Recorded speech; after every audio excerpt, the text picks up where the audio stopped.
We are able, believe it or not, capable of overcoming any physical challenge that is thrown at us. The real struggle is right here. Something traumatic happens and changes us. And until we deal with that change, then nothing's going to actually change. Welcome to the Hard Way podcast with Joe DeSena, founder and CEO of Spartan Races.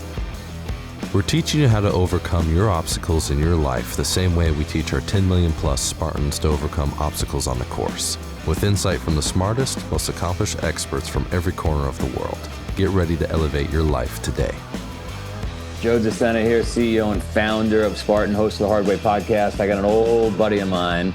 He's not old, but we know each other a long time. Noah Galloway. This guy is an American hero, just a hero overall. Welcome aboard, buddy. Thank you so much for having me on, Joe. You are salt of the earth.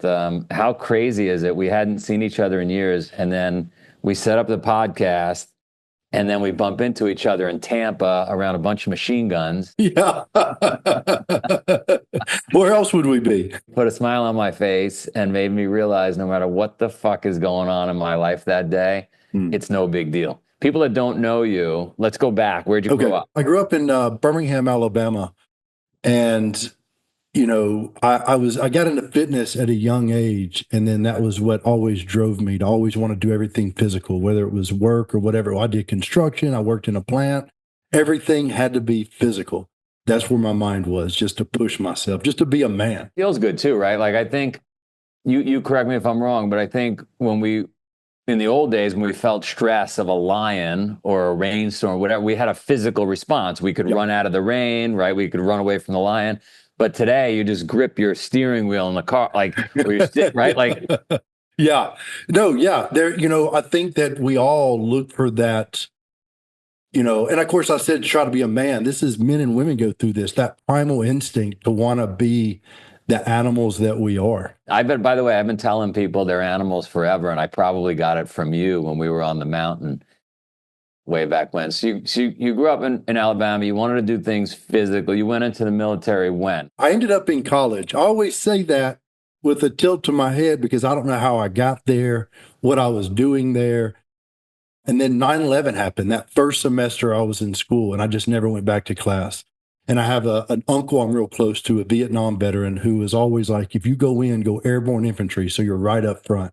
So that's what I did. I ended up with the 101st, served under General Petraeus when we invaded Iraq in 2003.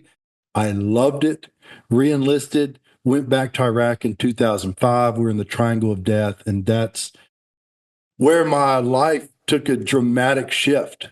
I got hit by a roadside bomb and woke up 6 days later in a hospital and was missing my left arm above the elbow, my left leg above the knee, had severe injuries to my right hand, my right leg, my jaw was shattered, my mouth was wired shut. And that's where I didn't know what I was going to do with my life. I was scared. I was terrified, actually. When you woke up, how long did it take for things to settle in? You know, you go through phases, and I see this with other people. Being that I've gotten some attention and being injured, I get requests all the time. If someone's injured, a child or an adult, to go to the hospital. And I love doing that. But I always tell people, I'm like, look, I'll go, but they're going to need time to process, and then we'll meet up again. Because for me, like I went through the phases of one moment, I'm like, this is fine. I'm going to handle this. The next, I'm angry. And then the next minute, I was sobbing like a baby, no idea what I was going to do with my life. So there was a lot of emotions that were going through. But I always tell people, I just met with a girl the other day. Her name's Lulu. She was a shark attack victim about a year ago, lost her arm and her leg. And I told her parents, I was like, physically, she'll be fine. Like we are able, believe it or not, capable of overcoming any physical challenge that is thrown at us.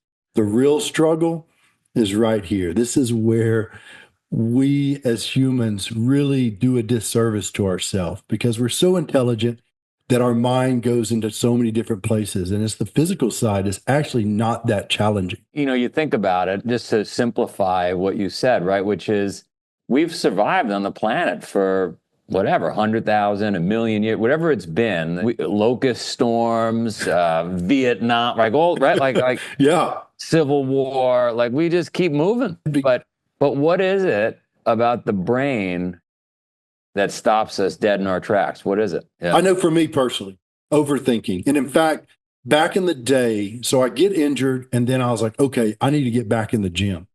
And back then, 2005, 2006, there were no books, magazine, nothing on the internet that could tell you how to work out missing arm and leg. So it all came down to me just getting in there, seeing what worked, what didn't.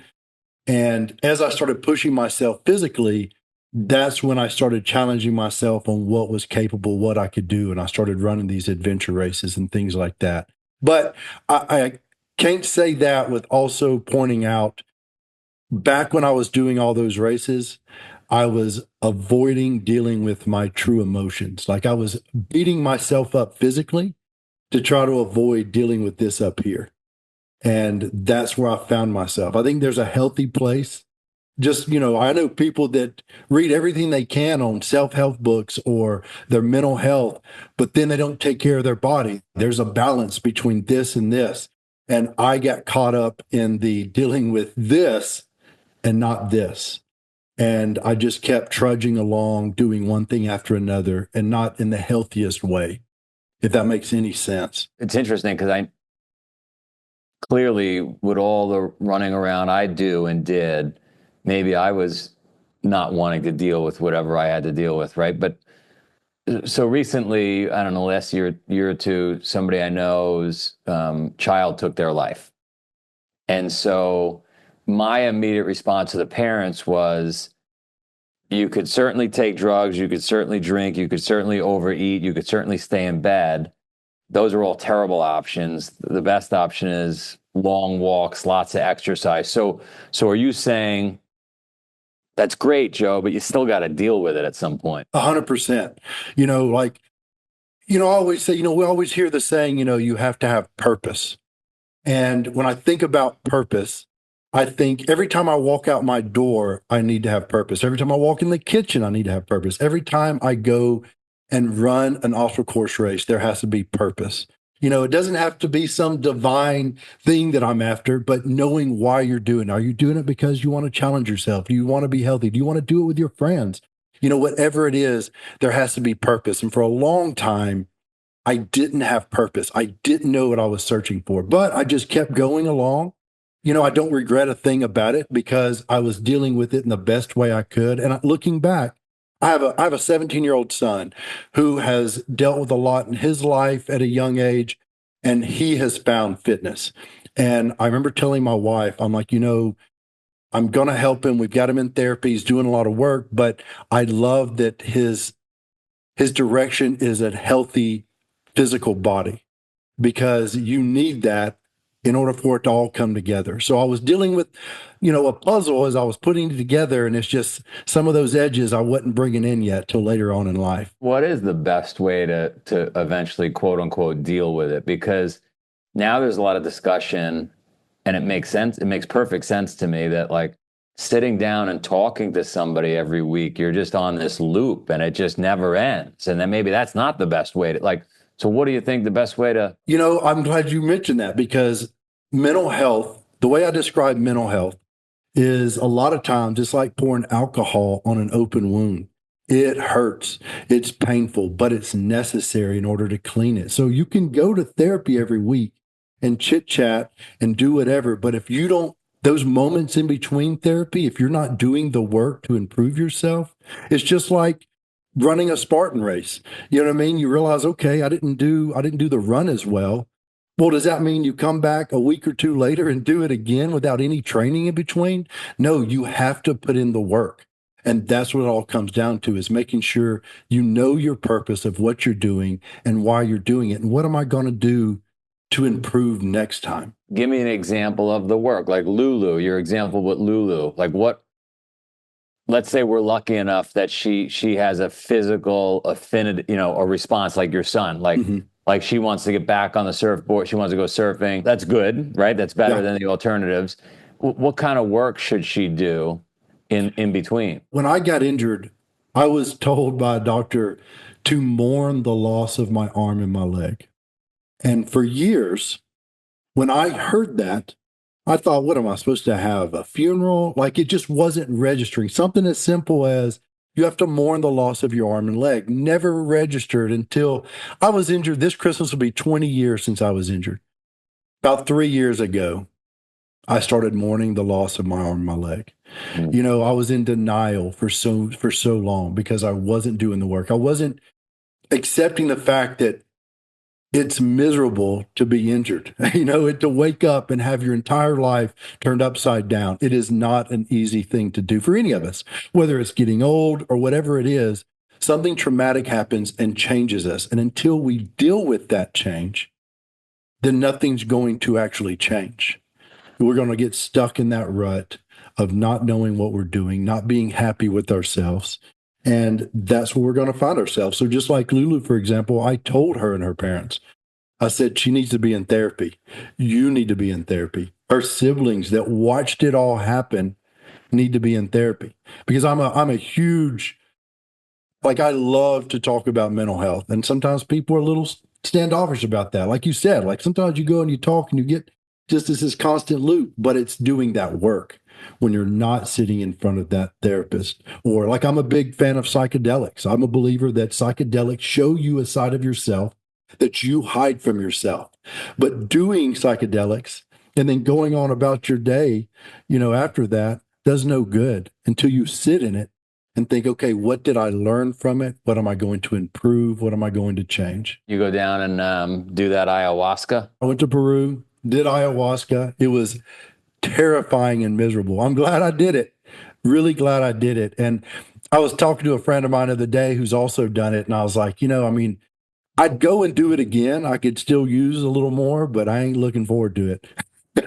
I got a buddy of mine who's an accountant, and he really seeks any opportunity when he has time off to come like on one of my adventures. Like an adventure would be me being in Tampa where I ran into you and going to SOCOM, right? Like I had a death race going on the farm. He got some time off. He said, I'm going to come visit you. What he didn't know was that I had recruited a master from South America who was an ayahuasca. She did a little work on my medical history and said, can't do it. And I said, well, shit, I flew you all the way in. And I turned to my accountant buddy and I said, somebody's doing it. Somebody's doing it. You got to hear the story from him. He's sweating, he's vomiting, he's going in. He's like, I don't even want to visit you anymore. That's how you keep somebody from coming to the farm. Exactly. Exactly. It's it's several hours. And it shows you things that you would not have. I learned things about myself on that, and a lot of psilocybin, so that's magic mushrooms, you know, a lot of different things that, and of course, I'm not on here promoting it. You know, I think everybody should find their way, but I found a lot of good that came out of it by searching inside of myself and seeing who I am and why I do the things I do. I'm thinking back to when I was like 13 years old and my friends and I got into a bottle of something and I was vomiting everywhere. I guess that was my experience. That was my time. Yeah.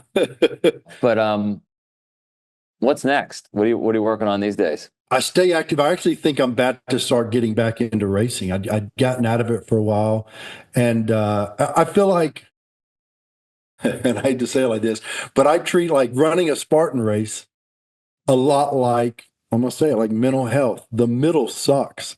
You know what I mean? Like it's miserable, but there's no better feeling. Whenever I talk to somebody that has done their first race, it doesn't matter what race it is. I always ask them, I was like, because usually you see it on their face. I'm like, how was it when you finished? And they're like, oh, because there's no better feeling than going through something tough, hard, challenging you, and then coming out the other end, you know, on the finish line. Like that is an ultimate euphoric experience. All the dopamine, everything that's flowing through your body because it's a sense of accomplishment. And for me, back when I was not doing all the mental health work, there were two things I've realized that my brain was craving the mental health work. And there are two places I was finding that release.